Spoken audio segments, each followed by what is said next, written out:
In this session, we'll be looking at predominantly things related to the slave Christianity as it developed in the 19th century.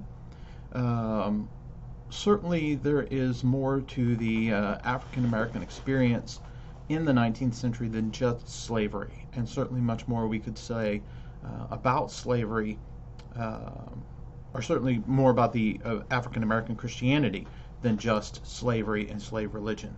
But slave religion, or slavery in general, plays such a outsized impact on the early 19th century. So much of the politics and then, of course, the Civil War are shaped by slavery and the impact that slavery has. And so we'll predominantly focus on slavery. The next session will focus on religion and the Civil War. Now, largely, we'll be talking about the kind of mixed world of slave Christianity. In that, on the one hand, we'll talk about some of the things related to slave Christianity itself, as well as, on the other hand, what masters and other whites intended for slave Christianity, what they were trying to do with slave Christianity, and how those two were often at competing, they were competing interests. The masters and whites intended one thing, slaves intended something else. But it should be kind of remembered here that toward the end of the 18th century into the beginning of the 19th century, there's that transition that takes place due to the Great Awakening and some other things where Christianity becomes more acceptable to Africans and then African Americans, predominantly those that were enslaved, due in part to a variety of factors, including the rise of black preachers. In 1808, the international slave trade officially ended, which meant that in the 19th century there was a transition that took place for the experience of slavery, how slavery was practiced, how slavery was a part of the United States. Prior to this point, and really the late 18th century, there had been still a lot of efforts to import Africans as slaves. Now, in some sense, there's still some of this going on, even though it was officially supposed to end in 1808. There are slaves imported from the Caribbean, a couple other places as well. But in the late 18th century, the transition had taken place that allowed that where whites were and slave traders were importing an equal number, or pretty close to equal number, of males and females, men and women, into the United States to be enslaved. So that changed the dynamic of slaves, so that there were more slave families beginning to take place, to develop. There was an increased number of children that were born into slavery. All of these efforts changed the way in which slavery was taking place. Additionally, because of the rise of slave families, including slave children, most of the slaves by this point in the early 19th century were African American. Prior to this point, there had been a lot of importation of Africans, a continued importation of Africans. The focus had been on labor and workforce, not perpetuating slavery, but eventually that started to take place. So that by the 19th century, a majority of slaves, even though they are of African heritage, have been born in the United States. Additionally, Christianity would have been familiar to most of the slaves at this point. this again had to do with some of those transitions in the latter part of the 18th century. Um, Another aspect that's important to remember here as well, by this point, slavery had pretty well been eliminated in the North. Now, it's important to remember that while there were people who sought to eliminate slavery, sought to free slaves both in the North and in the South, part of the reason it disappears in the North has to do with economics, not an overall overarching philanthropy in the North, that they're just better people, that they were more welcoming toward African Americans, or they were they saw the condition of free blacks and thought, let's free all Africans. No, that's not it. I mean, there were some that were concerned about the treatment of slaves, the entire enterprise of holding people in bondage, but a lot of the reason slavery did not take root in the North as much had to do with economics, not some sort of altruistic expression. Now, in thinking about slave religion, there are, as I mentioned, these kind of competing interests. On the one hand, there is what some scholars had referred to as the invisible institution. Largely, this is kind of the idea of their own religion. And so some scholars have referred to this as the religion of the slaves that they practiced on their own. Right? That was kind of separate and apart from white society, that was separate from what whites tried to do.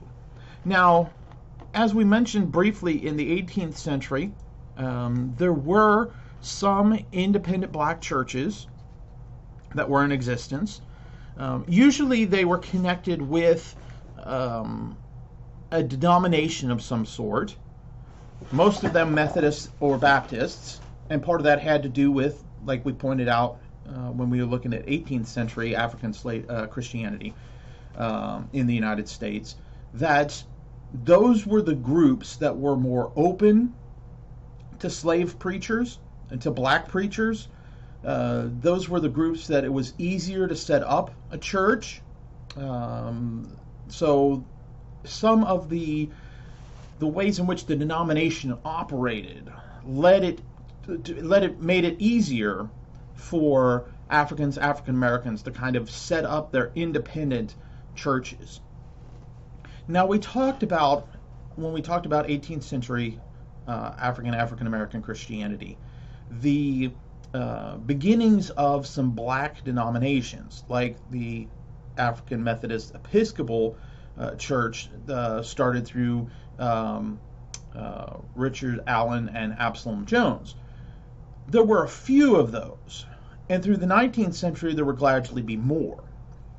But predominantly, a lot of black churches started within white denominations, and there were some examples of integrated, well, maybe not integrated, mixed congregations. Integrated would not be a good term for what we're talking about, but mixed suggests the idea that there were black and white members in some churches within denominations, but a lot of Africans and African Americans started worshiping in a church that was predominantly black.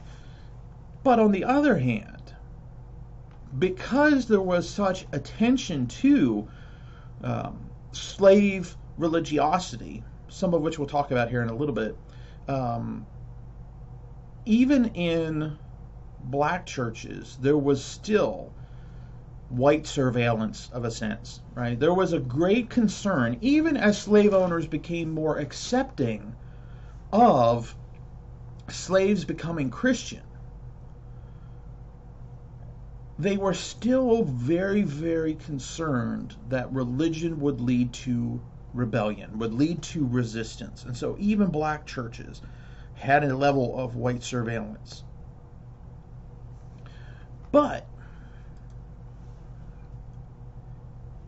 outside of white eyes, often in the night, often in places that were secluded from white surveillance. It might be something like down by the river. It might be something in a cabin as far away from the plantation house as possible. But outside of white surveillance, slaves began to make Christianity their own. They began to create a type of Christianity that certainly drew from these white denominations, their experience in black churches, but that was something distinct from the Christianity of whites. Remember, largely in the 18th century, a lot of Christianity practiced by slaves and free blacks was predominantly European in style. You know, it looked very similar in many ways to what whites practiced in their denominations, in their churches. But throughout the late 18th century into the 19th century, there was a transition that took place that shaped what we now call, you know, kind of slave Christianity, right? Something that was their own. And so when we think about the religion of the slaves, we have to think about, as I mentioned, these kind of two competing interests, or these two different approaches to it. And so on the one hand, you have this very very deep concern of whites, whether they own slaves or not in the South. And it wasn't just slave owners that were concerned about slave religion. Any white in the South was concerned about slave religiosity. Now, certainly there were some people that wanted, you know, the slaves to be religious, taught them how to read and write, taught them the Bible. But a lot of whites were very, very concerned about slave religion, whether they owned slaves or not. And so on the one hand, you have this visible slave religion that is done in front of whites, that is done under the control, over the oversight of whites. Yet there is this also invisible religiosity, you know, invisible to white eyes, that is being practiced, that invisible institution, which is like the visible Christianity, but is also different, because that's the kind they're making their own. The visible Christianity of the slaves was organized, right? It was worship at certain times, particularly on Sundays. But it's also spontaneous. Now, some of that is, you know, they're developing different styles of Christianity so that black Christianity looks different than white Christianity. But then there's also these other times that are popping up throughout the week. You know, there's the regular Sunday worship, and then there's the informal prayer meetings that would be at the nights, that would be outside of white eyes, that wouldn't necessarily be a specific time. It would just be kind of a spontaneous, right, we're having a meeting tonight, kind of based on some of the other things that were going on in life, you know, the work cycle, some of the things about, you know, what the masters were doing, what the white family was doing, other things that might be going on in other ways. So you have this visible, organized, regular types of worship, and these invisible, spontaneous, and informal types of worship. And that's, you know, that's making up for slaves what they are doing, you know, this new Christianity that they are creating. On the other hand, you know, there's this effort by masters to control slave religion. right, to shape slave religion um, into a way that they would find acceptable. Right? Because there is that continual concern of, if we continue to allow slaves to, continue to allow slaves to be religious, are they going to want freedom? So masters attempted to control their slave religion. They would hire preachers, particularly white preachers we're talking about here, to come and preach to the slaves, often while they were working, believing that they could control the message that way, and probably rightly so. Often a lot of the white preachers that were hired had the same attitudes, had the same goals that the white masters did. So there wasn't kind of a working against or competing interests between the preachers that are being hired and masters. Neither one of those groups is interested in ending slavery, is interested in fomenting rebellion. They are very interested in maintaining the status quo, keeping up the ways in which things are being practiced as they were. Some masters would allow slave preachers.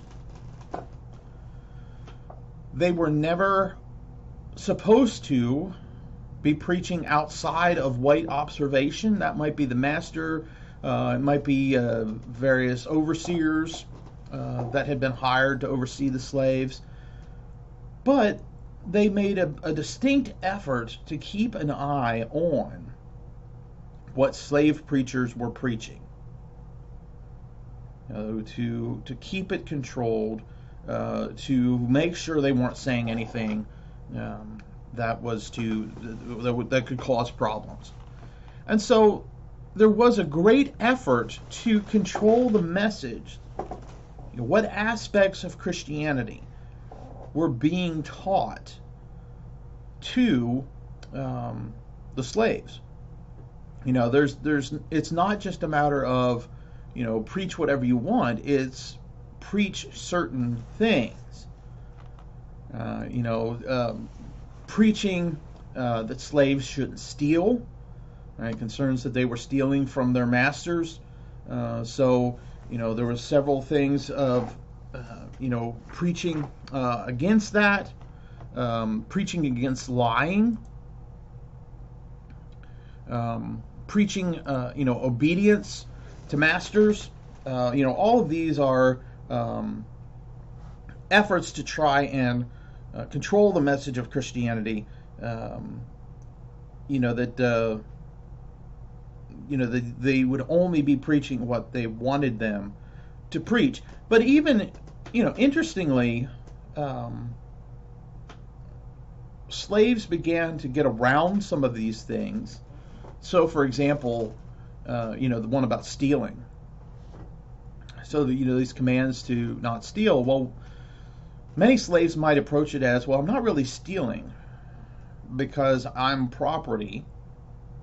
And so, I'm my master's property, so I'm not really stealing from him because, it's still within his control, or is still, it's not stealing like you're stealing from somebody else. So, they definitely took some different approaches to some of these things, to kind of still follow these guidelines, but approach them in different ways that the white masters didn't intend them to approach. So on the one hand, you have this effort by masters to control the message. But on the other hand, you have these examples of, creating their own messages. And so, while there is this intense observation of slave preaching, slave preaching, slave meetings, all of that is being observed, then there were these outside secret meetings, often risking punishment to meet. Right, that if they had been discovered, they would have been punished because of, a lot of these things were illegal. There were a lot of laws that were put into place. We'll talk about them in a minute. And so slaves took a variety of means to attempt to, kind of stay away from or to prevent being discovered. So they would go to these secluded places, places that were either the farthest part of the plantation or other places that they would have, been able to get far away from perhaps white eyes.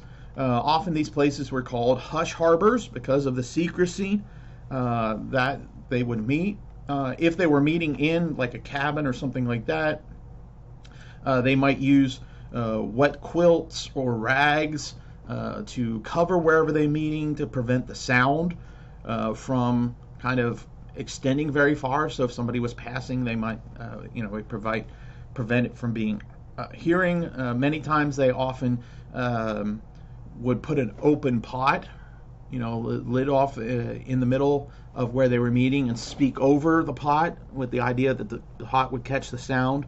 Now, that may or may not worked, but the idea was, that you could use these methods to prevent people from hearing, and again try to maintain the secrecy. And because of some of these, it wasn't that slave masters really knew that much about it, but other slave masters were not interested, of this master. There were many slave owners who were very concerned about Christianity in general, but the rise of black preachers especially. And so strict laws were put in place in some places to prevent African Americans from, attending, worrying about what they were could possibly have heard. So there were a lot of efforts to keep slaves by some. It was just an unthinkable risk for preaching and other types of religion to occur outside of white control. Preaching equality, preaching rebellion, and so it was trying to maintain a frame of reference, to maintain this idea of allowing Southern whites to see slaves, African Americans, as inhuman, or at least only partly human. And so they could continue to oppress their property, so to speak. And so there were efforts to prevent slaves from attending various services in some places. A lot of places passed literacy laws in the 1830s, particularly after Nat Turner's rebellion. We'll talk more about that here in a minute. Concerns that if slaves learned to read, they could read some of the anti-slavery literature that was being produced by people in the North, but they could also read scripture on their own, and see some of the messages of equality and freedom and liberty, and so the idea was to kind of keep whites the only source of religious teaching and doctrine. Right? They didn't want slaves to read literature that could incite rebellion, and so by keeping the slaves illiterate, masters attempted to control the religious expression of slaves. In some places, there were also efforts to outlaw slavery assemblies. That just in general, getting rid of religious assemblies of slaves. There still would have been some place for blacks to be with whites in a church building.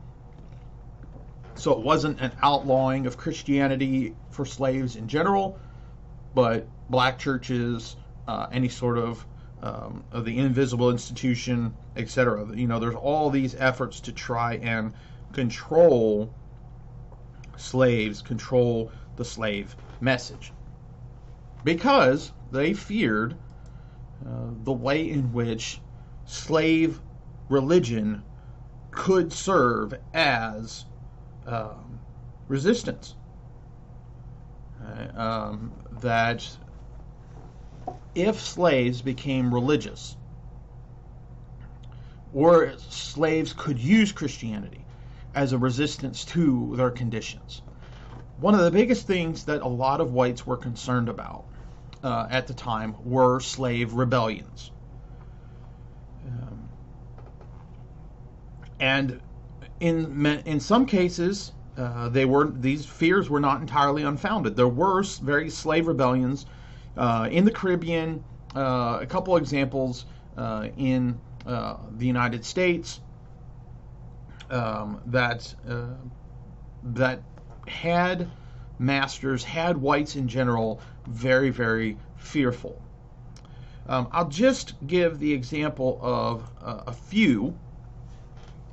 One of those is a man named Denmark Vesey, and he wasn't able to bring his rebellion to fruition. Instead, it was stopped before it had actually taken place. Vesey had bought his freedom in 1799 and lived as a free person of color until his arrest in 1822. There's some disagreement about the size and scope of his rebellion because it didn't come to fruition. There were people that were arrested. Vesey was arrested as the ringleader. And part of his kind of justification for planning a rebellion had to do with his view of religion. Vesey was a very religious person. His religious views were militant when it came to slavery. He was very interested in ending slavery, rebelling against slavery in South Carolina, and that was founded on his religious beliefs. He had originally been a Presbyterian, but because of the views that Presbyterians took towards slavery, Vesey eventually left Presbyterianism and joined the African Methodist Episcopal Church. He was a class leader in the AME Church, and really it appears that he preached several times about the violent overthrow of the slave system. In many respects, his views on Christianity was not about forgiveness. It was about, really kind of this mosaic deliverance from slavery to freedom. Right? So a lot of foundation in the Old Testament. Instead of forgiveness, Vesey promoted a message of death for those who had stolen Africans and placed them into an enslaved condition. He molded his religious system from a variety of sources, including the Hebrew Bible, the Old Testament, and also incorporated some elements of African indigenous religions, that in a way that kind of made it compatible with Christianity in the minds of many. Probably the most successful, even though it's not very successful, but probably the rebellion that made the most impact and caused the most concern was the rebellion of a slave named Nat Turner. In 1810, Turner's original master, Benjamin Turner, died, and Nat Turner became the property of Turner's brother Samuel.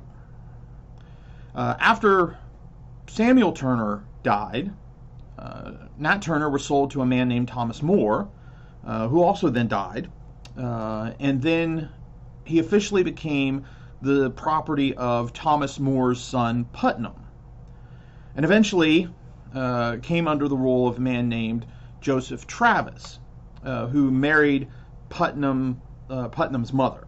Right, so Thomas More died. He's the property of Putnam More, but Putnam Moore's mother remarried as a widow Joseph Travis in 1830. And a lot of that sets the stage for this rebellion. Turner stated that Travis was a kind master and placed the greatest confidence in me. This is a quote from his confessions. In fact, I had no cause to complain of his treatment to me. Turner was literate, and so this revolt took place in 1831, Southampton County, Virginia. He was literate, and after his capture, not to jump ahead, but after his capture, Turner sat down with a lawyer and kind of gave up his confessions. There's some question how accurate some of these confessions are. Whether it's been embellished by this white lawyer who eventually published them.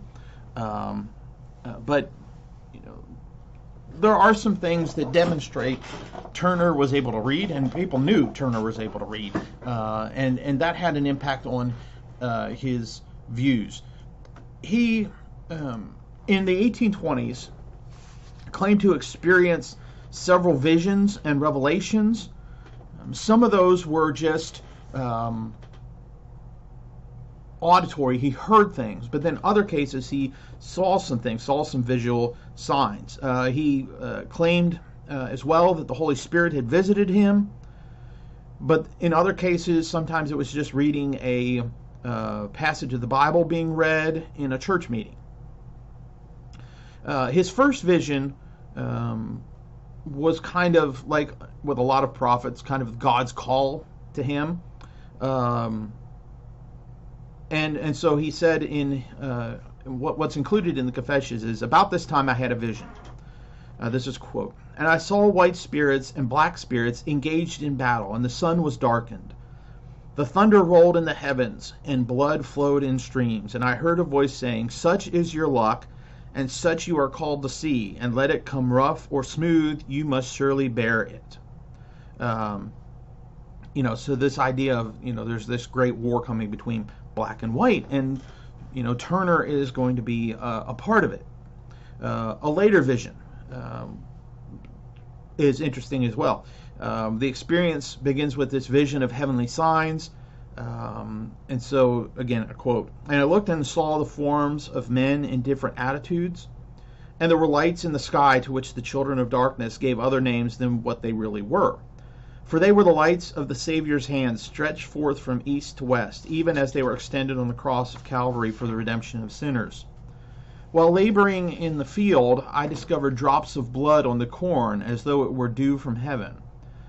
And I then found on the leaves in the woods hieroglyphic characters and numbers with the forms of men in different attitudes portrayed in blood and representing the figures I had seen before in the heavens. So very kind of apocalyptic types of symbolism. And so he's taking these visions, he's interpreting them as further expression of his mission. And really he kind of thinks that there's this day of judgment coming, which may or may not be like the great day of judgment. But essentially, he's called to this great mission, and so the blood on the corn and the leaves represents the blood of Jesus, and the blood of Jesus meant, the fact that it was again on earth represented that Jesus had laid down, quote, the yoke he had borne for the sins of men, because the last judgment was approaching.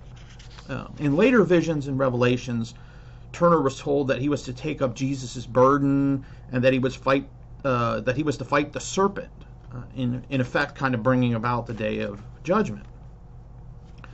There were several solar events, including an eclipse, that took place that indicated to Turner, right, the time is at hand. Get ready to engage in this redemptive slaughter.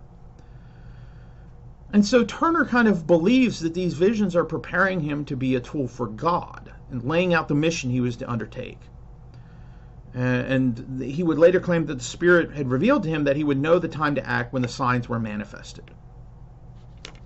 The first sign that he believed was a solar eclipse that took place on February 12th, 1831. And so he takes this as, this is the sign to reveal the vision to others, to prepare to carry out this great redemptive slaughter. Sometime later, there was a green tint to the sun that took place, and this kind of spurred him to, this is the time to act. He didn't quite have his plan in place fully, but now is the time to act. And that was August 13th, 1831. It would be another week before Turner kind of began his revolt. On August 21st, 1831, which was a Sunday, Turner met with 6 other individuals to come up with a plan. After planning for several hours, the group decided to begin at the home of Joseph Travis, which was Turner's master. The plan was pretty simple in a sense, until they had enough weaponry and ammunition and enough people. They were just going to kill everyone that came in contact, no matter how old they were, no matter if they're men or women. Just kill everyone until the numbers are large enough. About 2 o'clock in the morning, perhaps now here into August 22nd, Turner and his fellow conspirators broke into the Travis house. They managed to get some weapons, and then Nat Turner entered his master's bedroom, attempted to murder him while he slept, but missed. Fully killing him.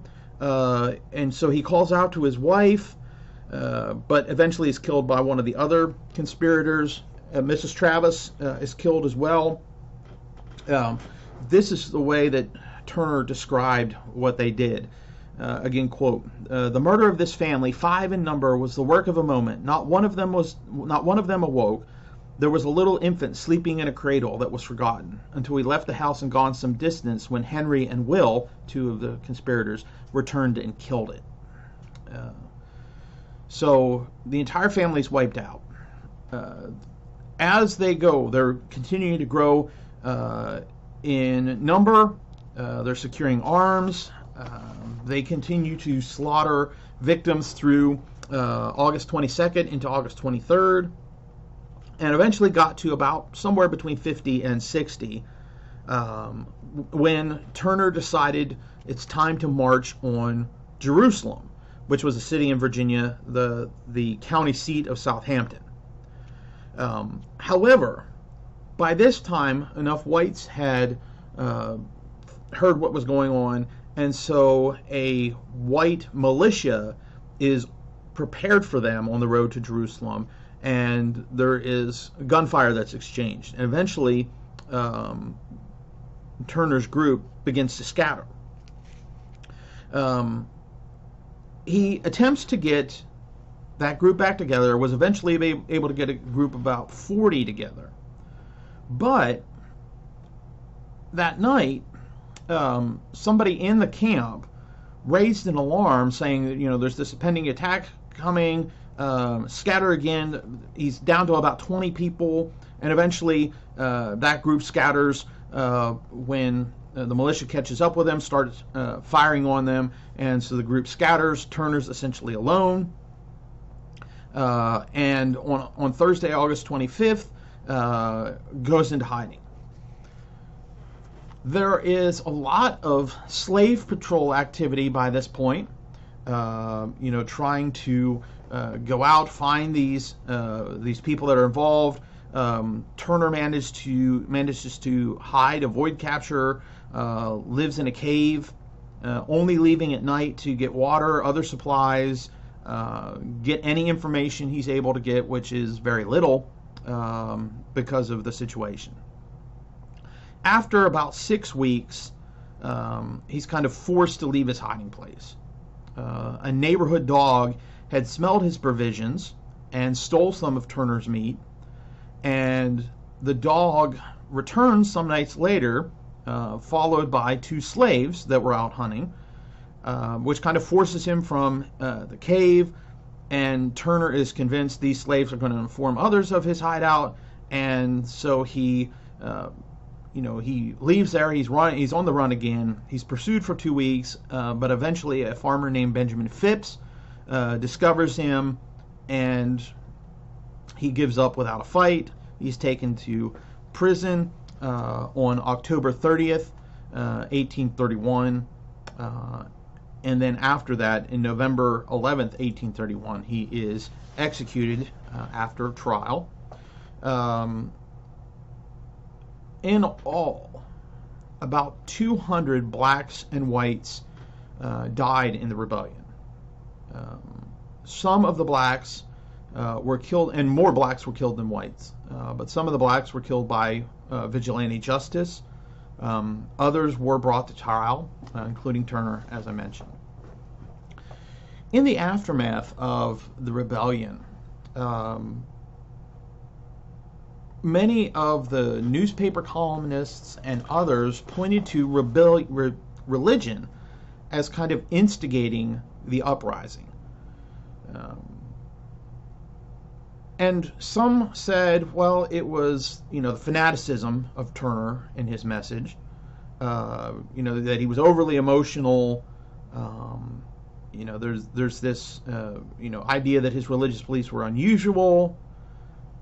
Many pointed to his literacy, claiming that if he had not been literate, he would not have revolted. So whoever taught Nat Turner to read was, the real culprit for a lot of, a lot of the whites in the aftermath. Some people pointed to, the society kind of getting lax in enforcing laws relating to how enslaved peoples assembled. And specifically, lax laws about religious meetings. And so the idea was, well, if African Americans had not been able to gather in the religious meetings, then these insurgent preachers would not have been able to spread their messages of freedom, equality, rebellion. Sometimes whites pointed to other whites as being the problem. Governor Floyd, governor of Virginia at the time, placed the blame at the feet of Yankee preachers. These slaves were basically pawns in the hands of abolitionist preachers. And the black preachers simply parroted what they heard white preachers preaching, and essentially, or white abolitionist preachers preaching. And so it was people like William Lloyd Garrison, who we'll briefly mention here in a little bit. They were the problem, certainly people like Nat Turner were the problem for a lot of whites, but a greater problem were people like William Lloyd Garrison, other prominent abolitionists that were kind of producing this message, essentially kind of denying the agency of enslaved African Americans, right? That they couldn't have come up with this on their own was kind of the message that was told. And so after the capture of Nat Turner and his execution, several events occurred that kind of changed the history of the United States South. The suppression of African American religion took place in Virginia and neighboring states. Because Turner was a preacher, that was well known. Southern whites were increasingly afraid of any sort of congregation of slaves. Anytime slaves were assembled, especially in a religious context. The concern was they were plotting rebellion. So suppression of African American slavery, the passing of laws prohibiting slave literacy, all as efforts to try and end the religious self-expression of slaves.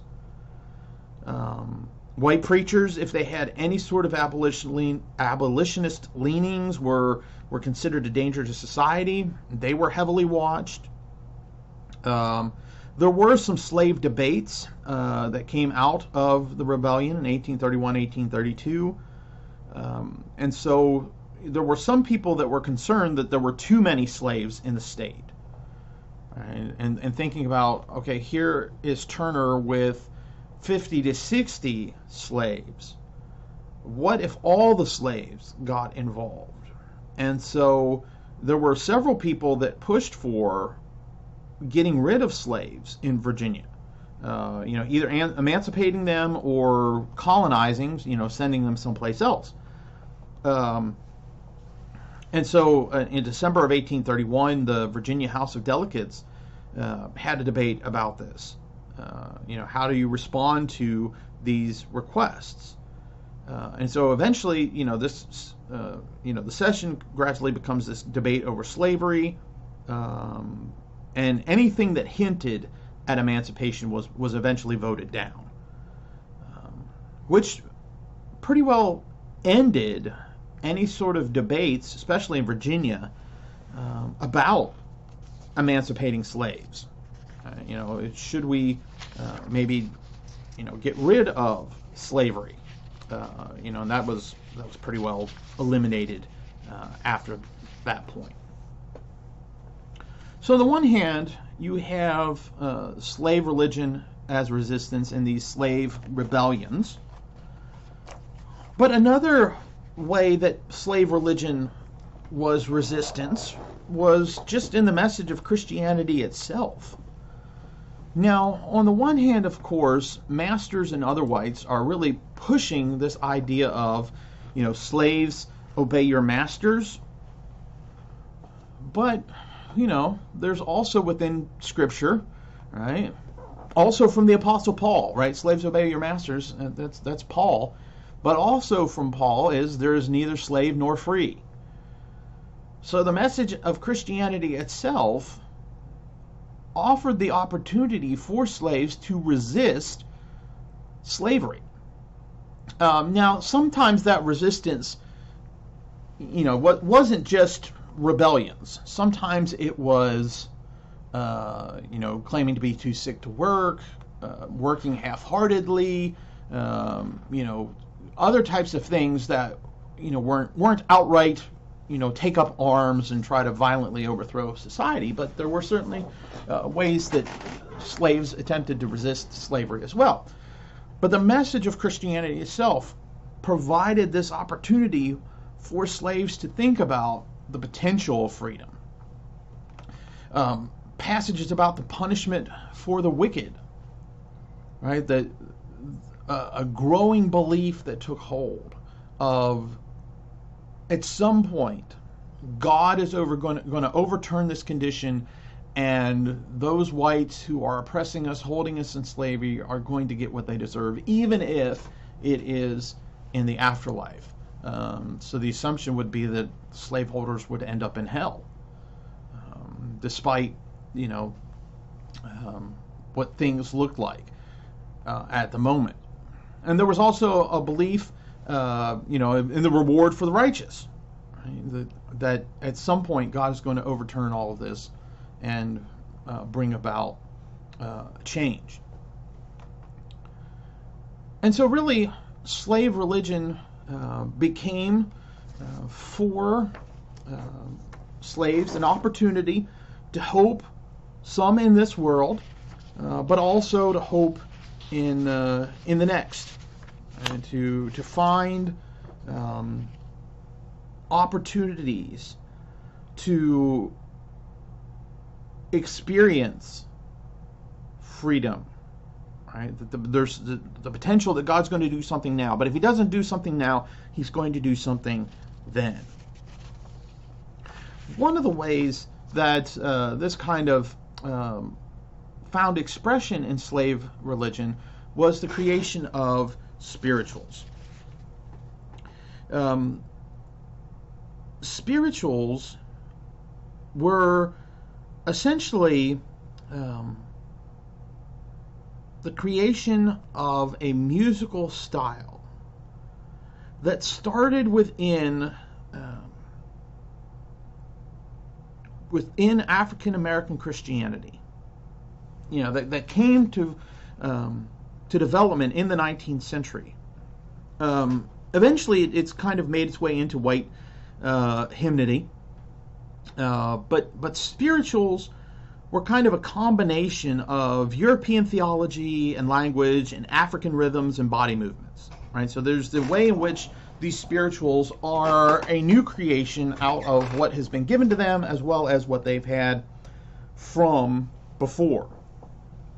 They were meant to be sung together. Right? There was something communal about the spirituals. They often involved body movements, hand clapping, feet stomping, which essentially was a continuance of an African indigenous practice known as the ring shout, which were these ritual dances which involved moving in a circle, clapping, singing, that often led to these spontaneous songs and prayers. So African American Christians are bringing this aspect of tradition into this combination of Christianity. They might show up in slave services, observed by planters, taskmasters, but they were very much prominent in the invisible institution. Very, very symbolic. You drew on biblical themes, songs about biblical people. There might be songs about heroes of faith who had been tested, songs about the suffering of Jesus. The Exodus was a very prominent theme. Right, songs about going to Canaan's land, the promised land.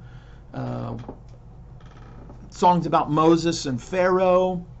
Let my people go. But the spirituals weren't just about theology. Many of them were also coded protests, announcements of meetings. Right? You might sing "Steal Away to Jesus," and while the white taskmaster is not really paying much attention to it, right? They're just singing. But "Steal Away to Jesus" is a code for tonight we're having a secret meeting. Songs about Moses and Pharaoh. Pharaoh is the white owner, right? It's not Pharaoh in Exodus chapter, the early chapters of Exodus, right? So there are these coded protests meant to announce meetings, complain about conditions. Going to Canaan's land is I'm getting ready to escape. So there was a lot of images of freedom in these spirituals that identified with the sufferings of Jesus, identified with other biblical imagery that expressed a variety of emotions, expressed sadness, triumph, expectations, loneliness. All of these were a part of the spirituals and a way for spirituals to communicate about this world and the next. Eventually, the controversy over slavery between North and South spilled over into the denominations. Predominantly by the antebellum period, there was not much resistance, white resistance to slavery in the South. There were some, here and there you would hear people, but in general, it was more a North-South split. And that led to problems in the different denominations over slavery, which resulted in a variety of splits taking place in these denominations along north-south lines, with many of the northern members of these denominations believing that there wasn't a place for slaveholders in their denomination. And of course the South, kind of having some problems with the North, believing they had, moving away from Christianity. So the Presbyterians split along north-south lines in 1835. The Methodists would split in 1844. The Baptists would split in 1845. Now, many of these, the split between the Presbyterians and the Methodists would eventually be healed in the 20th century. The split among the Baptists maintains itself even to today. The Southern Baptist Convention is this, came out of this split and did not, has not healed out of that. That is not to suggest that the Southern Baptist Convention itself today is overly racist. I mean, there's racists in a variety of religious groups. So, I mean, it's not like the SBC is specifically a racist group, but it does, it does highlight that they had their origins out of this controversy. So, when it comes to the controversy of slavery, you have on the one side, these splits that take place eventually along these north-south lines. Additionally, there were a variety of religious justifications for slavery that were given, that Southerners appealed to justify holding slaves in bondage. One of those was the curse of Ham, or the curse of Canaan. Essentially, Ham was one of Noah's sons, and after the flood, Noah plants a vineyard. He will end up getting drunk, passes out naked in his tent. Ham goes in, happens to see him naked, comes out, not exactly sure, but it sounds like he kind of makes fun of his father being passed out, but his brothers Shem and Japheth, want to preserve kind of their father's honor, and so they go into the tent, walking backwards with a blanket so they can cover their father up without seeing his nakedness. When Noah awakens out of his drunkenness, he finds out what's taken place. He curses Ham for that, specifically focusing the curse on Ham's son Canaan. Now, in Genesis chapter 10,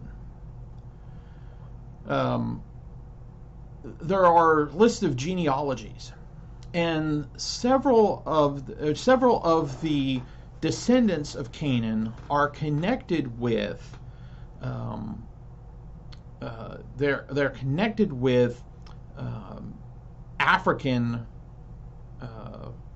peoples. Not all of them.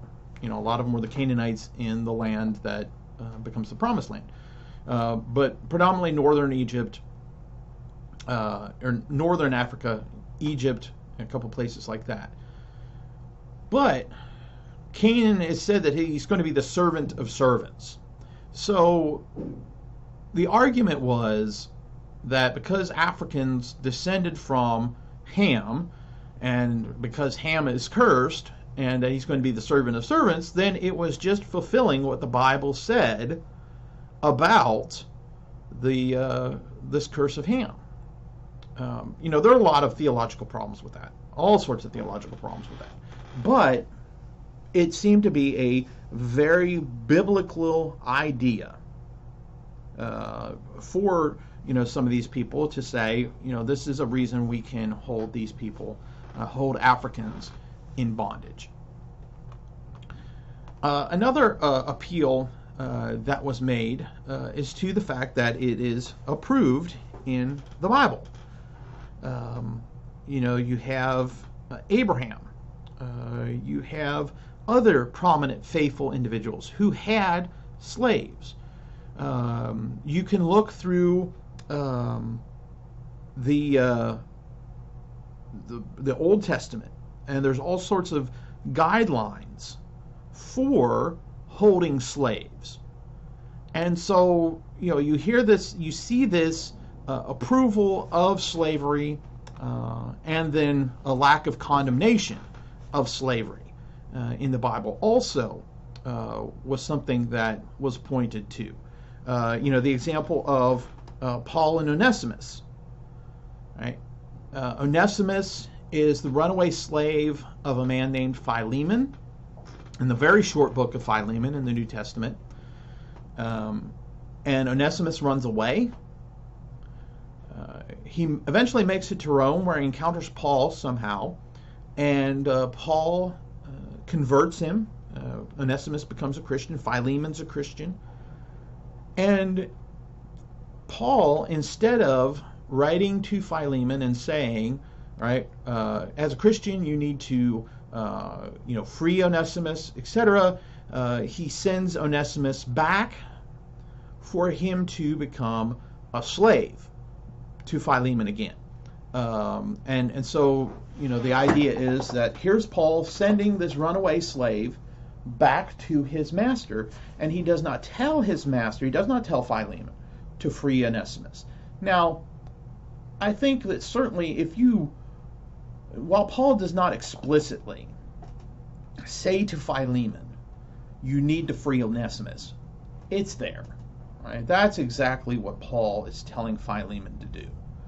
But Philemon Paul does not specifically say that. And because Paul did not specifically say that, slave owners, other whites, were able to use that as justification. Furthermore, right, there's regulation of that, right? That there's guidelines regarding slavery. Paul tells slaves to obey their masters.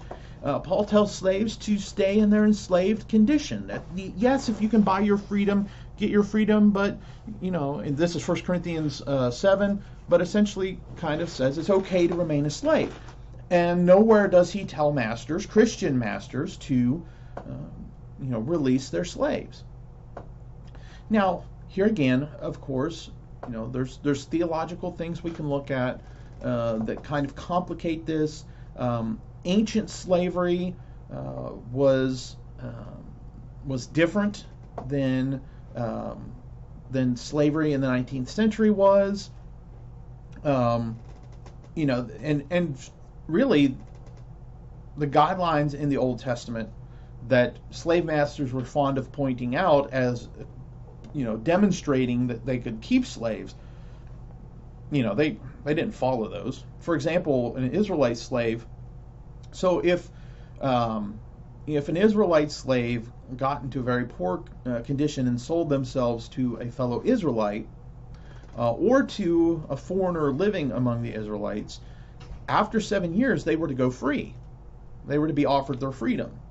That wasn't followed in antebellum slavery. Now the argument was, blacks weren't whites, so you didn't have to offer them their freedom at the 7-year mark. So there were all sorts of ways that whites attempted to get around the fact that they did not follow the regulations of the Old Testament. But essentially, it was this idea of these three things working together provided justification for Christians to hold people in bondage, particularly Africans in bondage. And really, you look at ancient slavery. Ancient slavery was not racial. Slavery did exist. Sometimes it was, very, very horrible experiences for slaves. It was not a pleasant experience in the ancient world, certainly. But it wasn't this racialized slavery. There would have been no conception of white slavery in the antebellum South. Nobody would have conceived that. It was for people of darker skin tones, right? It was for Africans. At some point, people thought Native Americans, but that Native American slavery had essentially kind of died off because it was not as easy to keep Native Americans enslaved as it had been for Africans. And so as we come to a close here, this is largely the condition that slaves were experiencing.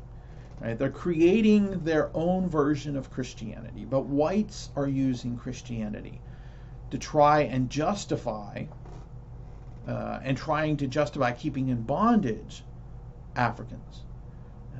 And so it was a very complex world for enslaved African Americans. That they're adopting these elements of Christianity, but they also have whites trying to use Christianity to keep them in place. But this mixture of Christianity, slavery, spills over into the political, and it's part of the larger ways in which Christianity and slavery and politics were intertwined in the Civil War. And so we'll turn to that in our next session.